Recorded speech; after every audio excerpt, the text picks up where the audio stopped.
এইবাৰ আমি দিবলৈ লৈছো এক গুৰুত্বপূৰ্ণ তথা মৰ্মান্তিক খবৰ। ধুবুৰীত ক্ৰমাৎ জটিল ৰূপ লৈছে বান পৰিস্থিতিয়ে। কেইবাদিন ধৰি হোৱা ধাৰাসাৰ বৰষুণৰ লগতে ভূটান চৰকাৰে পুনৰ কুৰিচু নদীৰ বান্ধৰ পানী এৰি দিয়াত নামনি অসমৰ বান পৰিস্থিতিয়ে জটিল ৰূপ ধাৰণ কৰিছে। ধুবুৰী, গৌৰীপুৰ, বিলাসীপাৰা, পশ্চিম, দক্ষিণ চালমাৰা বিধানসভা সমষ্টিৰ বহু অঞ্চল বানৰ কবলত পৰিছে।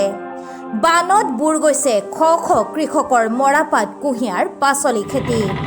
ঠায়ে ঠায়ে বিচ্ছিন্ন হৈ পৰিছে যাতায়াত, যোগাযোগ, বিদ্যুৎ সেৱা। বানৰ বিভীষিকাময় পৰিস্থিতিৰ উদ্ভৱ হোৱাৰ আশংকাত হতাশ হৈ পৰিছে বানাক্ৰান্ত ৰাইজ।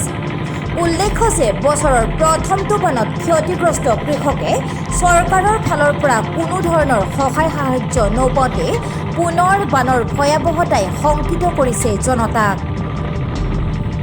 জৰুৱা বন্দীখানাৰ পৰা হাবিলুদ্দিনৰ ৰিপৰ্ট, নিউজ 9 অসম।